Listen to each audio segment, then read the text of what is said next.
arus kendaraan yang menuju kawasan wisata Puncak Bogor kembali padat, terutama kemacetan parah yang terjadi pada September lalu.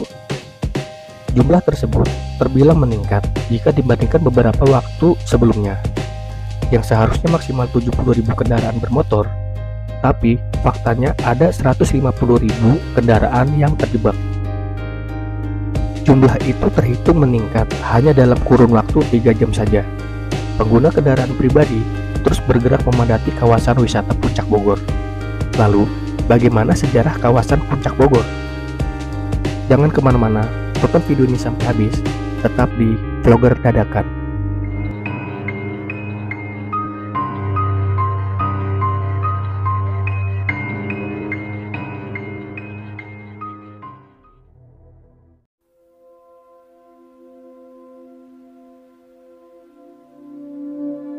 Bermula dari tahun 1733, kota benteng yang dulu bernama Batavia mengalami wabah aneh berupa demam lalu mati mendadak yang kini dikenal dengan nama malaria.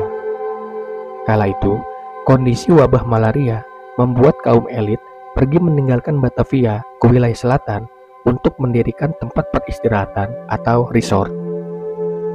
Pendirian resort digagas oleh Gubernur Jenderal Belanda keturunan Jerman, yakni Baron van Imhoff. Dengan kondisi wabah mengerikan ini, orang-orang elit Batavia bergeser ke wilayah selatan meninggalkan kota benteng Batavia pada tahun 1740 sampai 1745. Hal ini digagas Gubernur Baron van Imhoff karena malaria waktu itu belum diketahui penyembuhannya. Van Imhoff memutuskan membuka ruang alternatif pengobatan hingga ke wilayah Bogor.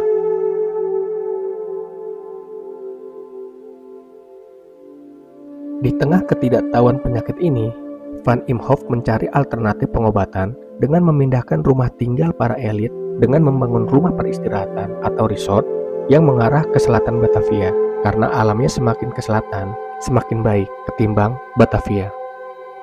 Tempat yang kini jadi Istana Bogor adalah titik awal ditemukannya kawasan Puncak. Rumah peristirahatan yang dibangun misalnya ada di Cimanggis Depok yang dibuat Gubernur Jenderal Van der Farah, hingga rumah peristirahatan Baron van Imhoff yang kini menjadi Istana Bogor yang dulu dikenal di wilayah Wittenzorg alias Bogor.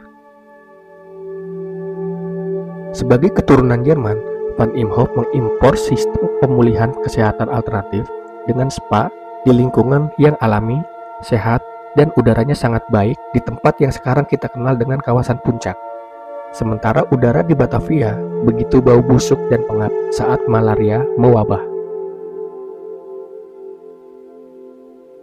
Untuk memudahkan pengelolaan, Gustav menggabungkan 9 distrik yang berada di kawasan ini, yaitu Cisarua, Pondok Gede, Ciawi, Ciomas, Cijeruk, Cindang Barang, Balubur, Dramaga, dan Kampung Baru ke dalam satu pemerintahan yang disebut Regenschaft Kampung Baru Buitenzorg. Namun, dalam perkembangan berikutnya, nama Buitenzorg dipakai untuk menunjuk wilayah Puncak, Telaga Warna, Megamendung, Ciliwung, Muara Cihideng, hingga Puncak Gunung Salak dan Puncak Gunung Gede. Singkat cerita, Bogor dan kawasan Puncak lambat laun berkembang menjadi ruang penelitian para ilmuwan untuk menemukan obat malaria.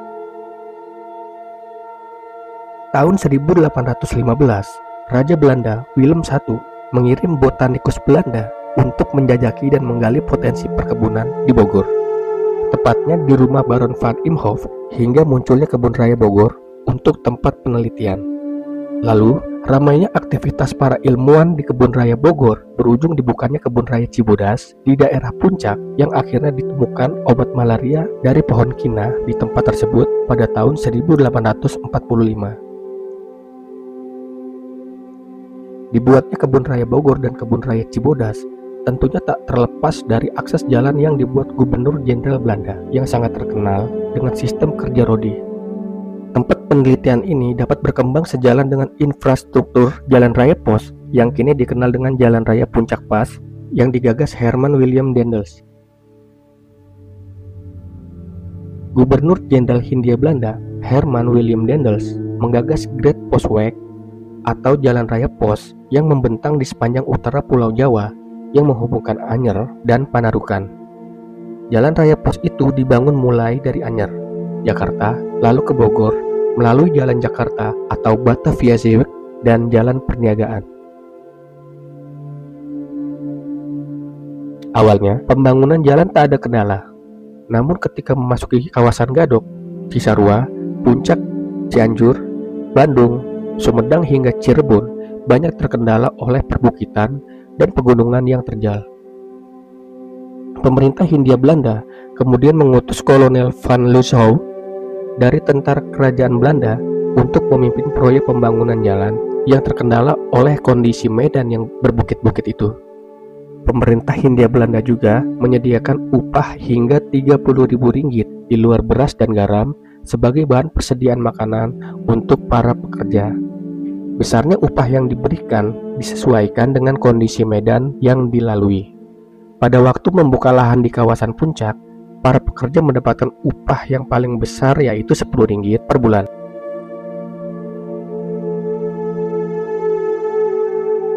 Pembangunan jalan raya di kawasan Puncak bisa dibilang adalah yang paling sulit. Bahkan, para pekerja yang dikerahkan untuk membuka dan meratakan lahan berjumlah 400 orang pekerja yang sebagian besar didatangkan dari Jawa. Beratnya medan tersebut adalah karena keberadaan Gunung Megamendung yang berketinggian 1880 mdpl yang lokasinya berada di sekitar Puncak Pas yang akan dijadikan jalan raya. Sebelum jalan raya Puncak dibangun, perjalanan menuju Cipanas dan Batavia akan memakan waktu hingga 8 hari. Setelah pembangunan jalan ini selesai, perjalanan tersebut bisa dilalui dalam waktu kurang dari 1 hari. Namun begitu, Walter Kinloch mencatat bahwa jalan di Cisarua saat itu masih sangat terjal, sehingga mereka akan membutuhkan bantuan beberapa ekor kerbau untuk menarik kereta kuda. Pembangunan jalan raya Pos sepanjang hampir 1000 km ini hanya memakan waktu selama 1 tahun saja, yang dimulai pada Mei 1808 dan berakhir September 1809. Mengingat besarnya manfaat ekonomi dari selesainya pembangunan jalan raya ini, sudah tentu menjadi sebuah prestasi yang luar biasa dari sang gubernur Daendels. Terlebih lagi, saat itu pembangunan jalan raya ini masih dilakukan secara manual dan dengan teknologi yang cukup sederhana. Namun, di balik prestasinya yang luar biasa, di tengah himpitan ekonomi dari pemerintah Hindia Belanda yang terus menurun akibat serangan Inggris.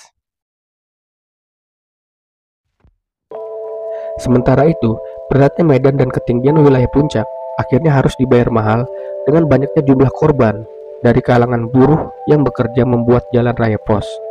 Daendels tidak meneruskan jalan yang sudah ada, namun membuka jalan baru Puncak, membuka jalan baru di medan berat hingga ketinggian 1408 mdpl di kawasan Megamendung Puncak. Proyek ini mengakibatkan jatuhnya 500.000 lebih korban meninggal dari kalangan buruh Sunda dan Jawa. Hadirnya akses jalan membuat kawasan Puncak tereksploitasi karena berkembang menjadi lokasi wisata dan perkebunan teh. Akhir abad 19 menjelang abad ke-20, investasi perkebunan teh yang menjadi aset kawasan Puncak. Tahun 1937, pariwisata makin besar, aktivitas ilmuwan menurun, dan perkebunan menggusur hutan dan membuat berdirinya hotel dan resort Puncak. Hal ini membuat Puncak yang asri dan berfungsi sebagai wilayah resapan air berubah menjadi ikon wisata kota Batavia. Puncak yang dieksploitasi menjadi kawasan wisata dan perkebunan membuat Jakarta terkena bencana alam berupa banjir akibat wilayah Puncak tak optimal lagi sebagai kawasan hijau penyerap air saat hujan.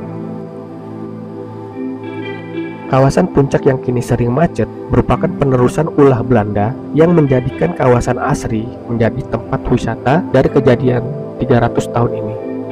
Batavia yang sumpek dan pengap akibat malaria, Puncak jadi ruang untuk pergi dan jadi lokasi penyembuhan.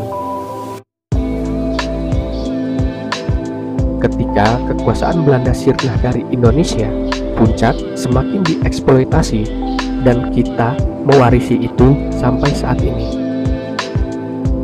Jadi, yang bisa kita ambil dari kisah ini, sejak dahulu kala, Puncak sudah dieksploitasi menjadi tempat wisata oleh Belanda dan juga tempat wisata untuk kelompok-kelompok elit dari Batavia atau dari Jakarta. Jadi, sampai saat ini pun orang-orang Jakarta ramai-ramai berwisata ke Puncak karena memang sudah tradisi dari zaman Belanda. Jadi, wajar saja kalau mayoritas wisatawan yang ada di Puncak sebagian besar adalah warga Jakarta. Terima kasih sudah menonton video ini sampai habis. Jangan lupa di like, komen, share, dan subscribe channel Vlogger Dadakan agar tidak ketinggalan video dan info menarik berikutnya. Salam lestari, salam Vlogger Dadakan.